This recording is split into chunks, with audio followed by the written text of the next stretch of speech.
This is Location, Location, Location by Jacob Simon Cade. Today I'll be talking about, you got it, location. Starting off, competitive advantage. I think the book states this clearly, and it definitely rings a bell for me when I hear it like this, and I think this is like the key to it. It's entrepreneurs who choose their location wisely with their customers' preference and their company's needs in mind establish an important competitive advantage over rivals who choose haphazardly. And like I said, this one really hits it home. I think this is kind of like the main point behind it, but there are some factors that will determine, how your business is going to grow and ultimately, lead to the success of your business. And some of these factors include, but are not limited to, labor force, tax rates, quality of infrastructure, traffic patterns, quality of life, and many other factors. And when trying to choose the best location, it's best done through a decision process resembling an inverted pyramid, going from region to state to city to finally the right location. And we'll go over some of those right now.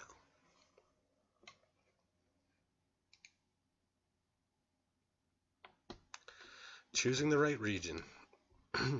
Not all entrepreneurs will be able to change the region in which they plan to start their business, but knowledge of your region can help you decide where your business should be located.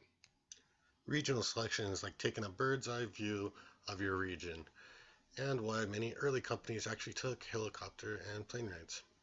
And one of these people is Walt Disney when he was trying to find a location for Project X, the location for Disney World. And he actually realized that Interstate 4 and Route 192 would be a perfect location for his new adventure. And when looking at the region, Florida has great weather all year round, so I'm sure that played a factor in his decision-making process.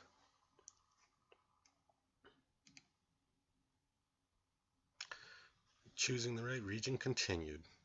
So when you're choosing the right region, there are some sites and that you can look at and places where data is compiled on the internet, and there's a bunch of actual magazines and other kind of publishings about how markets are doing in different places.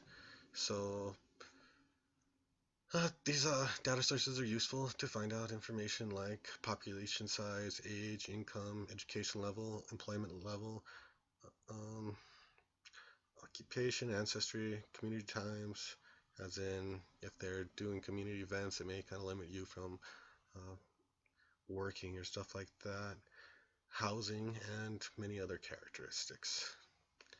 And something little fact for everyone, according to FactFinder in 2010, the population of Las Vegas, New Mexico was 1,307,753, and it is estimated that for in 2013 the population was 13,691, which shows that we're kind of getting a little bit smaller by estimates, but which also proves that census information is a guesstimate and shouldn't be looked at as an actual indication of the city or region.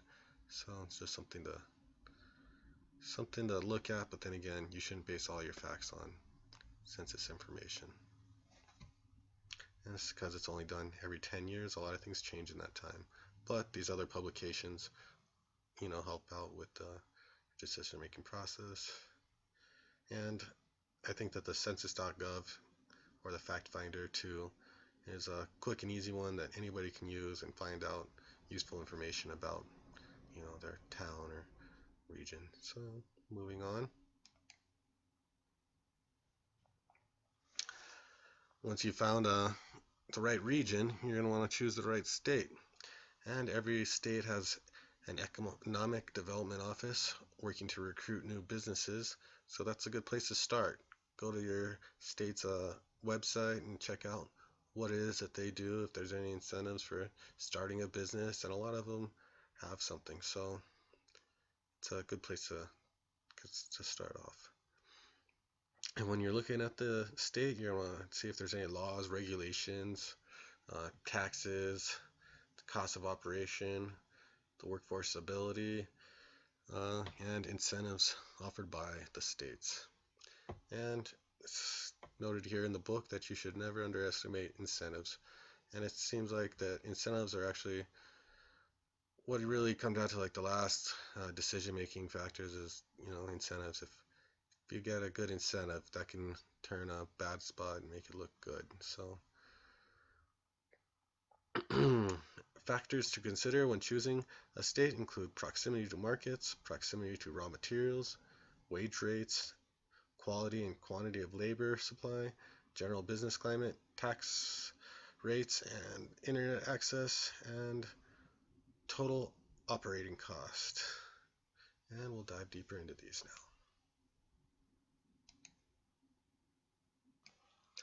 Proximity to markets is a critical factor for manufacturers because of the costs of shipping finished goods.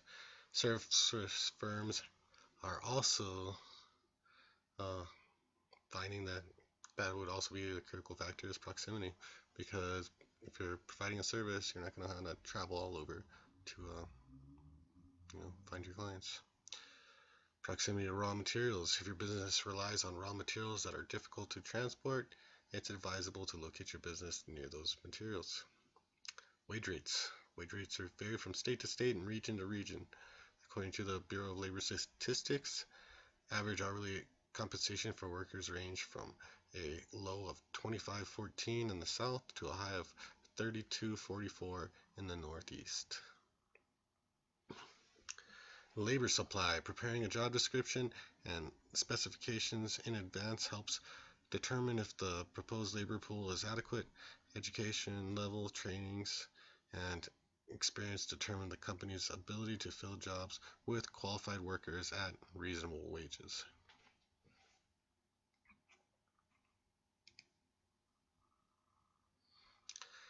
This is a little map of the United States I found that the entrepreneur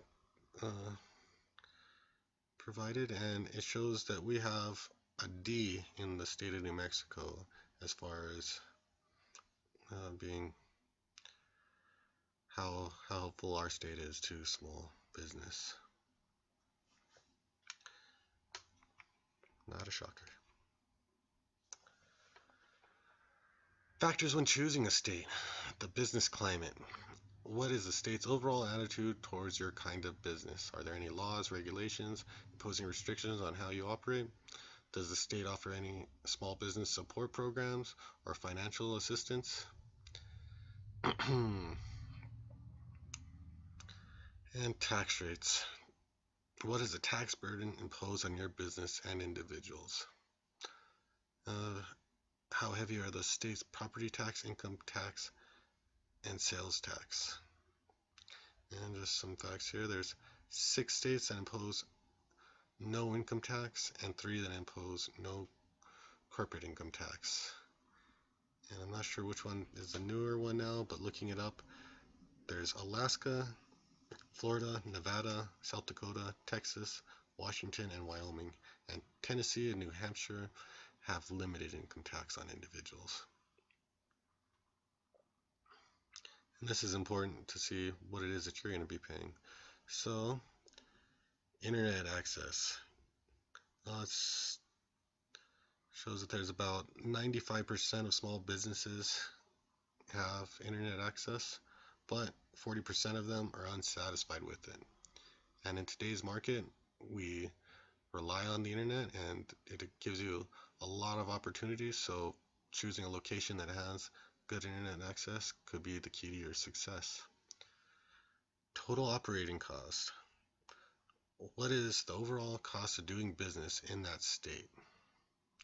When looking at this, you got to look at all the factors as a whole. Some states may have low cost of labor, but they have high tax rates. So you're going to kind of want to put all these factors together to determine the overall operating cost of operating in that state. Choosing the right city. The more potential customers, the better chance of success. So if a city is growing, then there's a good chance that your business might be able to do well there. Population size, density, growth trends, family size, age breakdowns, education, income levels, job categories, gender, religion, race, and nationality. Information gives entrepreneurs the knowledge they need to make an informed decision. Competition. Locating near competitors can increase traffic to both, but overcrowding can limit a business's ability to gain enough market share to earn a profit. Some examples of these would be car dealers, restaurants, or places that kind of have comparison shopping, such as like jewelry stores. And clusters. Clusters are geographical concentrations of interconnected companies, specialized suppliers, and service providers that are present in the region. This can increase productivity, specialization, and give you a competitive advantage. And no, it's not the cereal. Choosing the right city.